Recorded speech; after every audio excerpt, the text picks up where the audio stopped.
ఓం సాయిరామ్. సాయి భక్తులందరికీ నమస్కారం అండి. అందరూ ఎలా ఉన్నారు ఫ్రెండ్స్? మన సాయినాథుని దయ వల్ల అందరూ బాగుండాలని మనస్ఫూర్తిగా కోరుకుంటూ ఈ వీడియోనైతే స్టార్ట్ చేస్తున్నాను. ఇక ఈరోజు వీడియోలో బాబా గారు ఏం చెప్తున్నారంటే, తల్లి, ఈ మంగళకరమైన రోజున నీకోసం, కేవలం నీకోసమే ఒక శుభవార్తను చెప్పడానికి వచ్చాను. ఎంతలే అని అనుకోకు తల్లి, ఇది నీకైన వార్త, అస్సలు నిర్లక్ష్యం చేయకు అని బాబాగారితో చెప్తున్నారండి. మరి బాబాగారు మనకి ఏం చెప్పబోతున్నారు, ఈ శుభదినాన బాబాగారు మనకి ఎలాంటి సందేశాన్ని తెచ్చారు అనేది మనం ఇప్పుడు బాబాగారి మాటల్లోనే విందామా. ఆ సాయినాథుడు ఏమంటున్నారంటే, తల్లి, ఈ మంగళకరమైన రోజున నా బిడ్డ దిగులు అంతా పోగొట్టాలని నేను వాయు వేగంతో నీ కోసం వచ్చాను. ఇది నీకైన వార్త తల్లి. ఇక నీ కష్టాలు సమస్యలు నీ బాబా తీరుస్తారు, అన్నీ చేస్తారు అని నమ్ము బిడ్డ. నీ మనసులోని బాధలన్నీ తొలగించి నీకు కావలసిన అందమైన జీవితాన్ని నీకు అందిస్తాను. అప్పుడు ఆ క్షణం నువ్వే నా దగ్గరకు వచ్చి, సాయి, నా సమస్యలన్నీ మీరు చెప్పినట్లుగానే తీరిపోయాయి, నా కష్టాలకు ఒక మంచి ముగింపు ఇచ్చావు తండ్రి అని నువ్వే నాతో చెప్పుకొని ధన్యవాదములు బాబా అని కూడా చెబుతావు. ఆ రోజు ఎంతో దూరంలో లేదమ్మా, అతి దగ్గరలోనే ఉంది. దానికి ముందుగానే ఒక్క విషయం నువ్వు తెలుసుకోవాలి. ముందు నీ కష్టాలను నువ్వు అందరితో పంచుకోకు. అలా పంచుకొని వారిని కూడా బాధ పెట్టకు.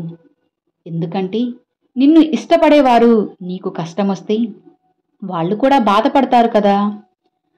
కానీ నువ్వంటే ఇష్టం లేని వాళ్ళు నీ కష్టాలను చూసి ఇంకా ఆనందిస్తారు. కాబట్టి నీకు ఎంత కష్టం వచ్చినా బాధ వచ్చినా నాతో చెప్పుకో, నేను అన్నీ వింటాను. నీకు నా సలహాలు కూడా అందిస్తాను, అర్థం చేసుకుంటాను. వెంటనే నీ భారాన్ని తగ్గిస్తాను. నీకు ఒక జీవిత రహస్యం చెప్పనా?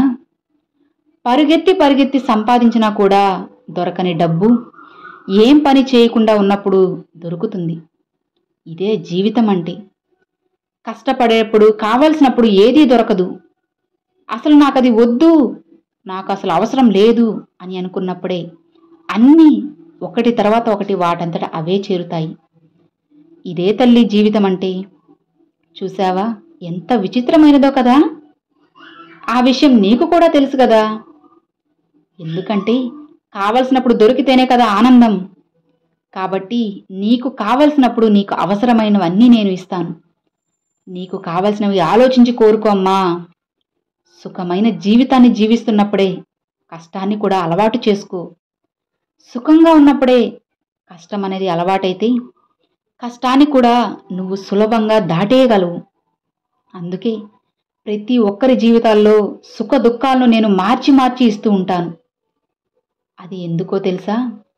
అప్పుడే మనుషులకి అన్నీ అర్థమవుతాయి, అన్నిటి విలువ కూడా తెలుస్తుంది. ఒకవేళ అలా కాకుండా జీవితం అంతా ఆనందంగా ఉంటే అసలు ఎందుకు పుట్టామనేది కూడా మర్చిపోతారు. ఇతరుల గురించి అస్సలు పట్టించుకోరు. ఈ ప్రపంచంలో స్వార్థం అనేదే ఎక్కువైపోతుంది. అందుకే అందరికీ సుఖ దుఃఖాలు మార్చి మార్చి ఇస్తున్నాను. ఈ విషయాలను అర్థం చేసుకుంటే నీ జీవితమే నీకు అర్థమవుతుంది. నా బిడ్డ ఎప్పుడూ కఠినంగా ఉండకుండా కరుణగా ఉండాలనేదే నా ఆశ. కరుణ వలన నీ తరతరాలు కూడా ఆనందంగా జీవిస్తారు. గుర్తుంచుకో. ఈరోజు నువ్వు కరుణతో ఇతరులకు చేసే సాయం నీకు సంపదను తెచ్చిపెడుతుంది. నువ్వు చేసే పుణ్యమే నీ తలరాతను మారుస్తుంది. ఆ పుణ్యమే నీ తరతరాలకు కూడా దక్కుతుంది అని గుర్తుంచుకో. నీ జీవితంలో ఉన్న చిక్కులు సమస్యలు తీర్చడానికి నీ పుణ్యమే నీకు ఒక ఆయుధంలా సాయపడుతుంది. ఇప్పుడు నీకు కఠినంగా ఉండొచ్చు, రేపు ఇంకాస్త కఠినంగా ఉండొచ్చు, కానీ తరువాత రోజు మాత్రం ఖచ్చితంగా ఆనందంగా ఉంటావు. కాబట్టి ఇప్పటి వరకు ఇప్పుడున్న కష్టాన్ని చూసి కృంగిపోకు. ఒక్కటి తెలుసుకో అమ్మా, సింహం కూడా పరిగెత్తి పరిగెత్తి వేటాడితేనే కదా ఆహారం తినగలదు. అలా కాకుండా నేను పరిగెత్తలేను అని సింహమే కామ్గా కూర్చుంటే దానికి ఆహారం ఎలా వస్తుంది చెప్పు? బంగారం కూడా వేడి చేస్తేనే కదా అందమైన ఆభరణాలు చేయగలరు. అలా కాకుండా బంగారం వేడిని తట్టుకోలేకపోతే అందమైన ఆభరణాలు ఎలా వస్తాయి? అలానే జీవితంలో అన్నిటినీ నువ్వు తట్టుకుంటేనే అందరితో మర్యాదగా గౌరవంగా ఉంటేనే అన్నీ నీకు లభిస్తాయి. ఇప్పుడైనా నీ సాయి మాటలు అర్థమయ్యాయి కదా? అసలు నీ బాబా ఎందుకు నీకు కష్టాలు ఇస్తున్నారు అనేది. ధైర్యంగా ఉండు బిడ్డా. సమయానికి అన్నీ మంచిగా మార్చి నీకు కావాల్సింది ఇస్తాను. ఆనందకరమైన జీవితాన్ని నీకు పంపిస్తాను. ఇకనైనా నమ్మకంతో ఉండు తల్లి. ఈ మంగళకరమైన రోజున నా బిడ్డ ఒక శుభవార్తను విని ఎంతో సంతోషంగా ఉంది కదా? ఇదే సంతోషాన్ని నీకు నీ జీవితం అంతా శాశ్వతం చేస్తాను. ధైర్యంగా ఉండు అని బాబాగారితో చెప్తున్నారండి.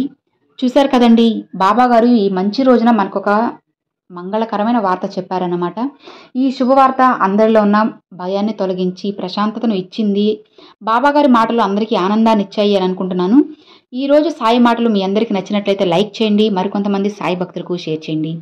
ఫస్ట్గా మన ఛానల్ చూసేవాళ్ళు సబ్స్క్రైబ్ చేసి పక్కనే ఉన్న బెల్ ఐకాన్ యాక్టివేట్ చేసినట్లయితే నేను ఎప్పుడు వీడియో పెట్టినా కానీ బాబాగారి వీడియోస్ అయితే మీ వద్దకు నోటిఫికేషన్ అయితే వచ్చేసింది అనమాట. మరొక మంచి బాబాగారి సందేశంతో మీ ముందుకైతే వస్తానండి. అంతవరకు సెలవు friends. Thanks for watching. Om Sairam.